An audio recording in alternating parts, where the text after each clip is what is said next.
రోడ్డుపై గుంతలు చూసి మనం గవర్నమెంట్ని పచ్చి బూతులు తిడతాం. ఎవడ్రా ఈ రోడ్డు వేసిన కాంట్రాక్టర్ అని వాళ్ళ అమ్మ నాన్నల్ని కూడా గుర్తు చేసుకుంటాం. కానీ రోడ్డుపై ఉన్న ఈ గుంతలు మనుషుల ప్రాణాలు కాపాడగలవు అని మీకు తెలుసా? ఏం మాట్లాడుతున్నావు బ్రో? రోడ్డుపై గుంతలు ఉంటే ప్రాణాలు పోతాయి కానీ ప్రాణాలు ఎలా కాపాడతాయి అనుకుంటున్నారు కదూ?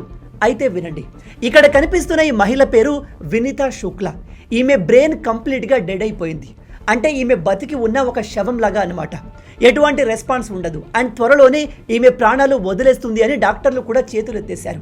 అయితే ఈమెను ఒక హాస్పిటల్ నుంచి ఇంకో పెద్ద హాస్పిటల్కి షిఫ్ట్ చేసేటప్పుడు నేషనల్ హైవే 74 బరేలీ నుంచి హరిద్వార్కి వెళ్లే రోడ్డు ద్వారా అంబులెన్స్లో తీసుకెళ్తున్నారు.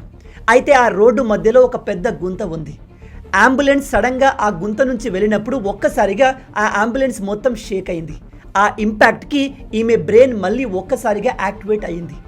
పాత సినిమాల్లో హీరోయిన్ల తలపైన కొట్టినప్పుడు లేదా హీరో తలపైన కొట్టినప్పుడు ఎలాగైతే వాళ్ళ పాత మెమరీ ఒక్కసారిగా యాక్టివేట్ అవుతుందో సేమ్ అలాంటిదే రియల్ లైఫ్లో జరిగింది. అందుకే నేను స్టార్టింగ్లో చెప్పాను, కొన్నిసార్లు రోడ్లపైన ఉన్న ఈ గుంతలు ప్రాణాలు తీయడమే కాదు ప్రాణాలు పోస్తాయి కూడా అని. మీలో ఎంతమంది ఈ విషయాన్ని కొత్తగా తెలుసుకుంటున్నారు? బై ద వే, ఈ వీడియోని మన రాజకీయ నాయకులకు షేర్ చేయకండి. వాళ్ళకు లేని ఐడియాలు వస్తాయి. రోడ్లపైన గుంతలు ఉంటేనే మంచిది అని మెయింటెనెన్స్ చేయడం వదిలేస్తారు. అలాంటి తెలివైన వాళ్ళు మన దేశ రాజకీయాల్లో చాలామంది ఉన్నారు. కాబట్టి కేర్ఫుల్గా ఎవరితో షేర్ చేయాలో వాళ్ళకు మాత్రమే చేయండి.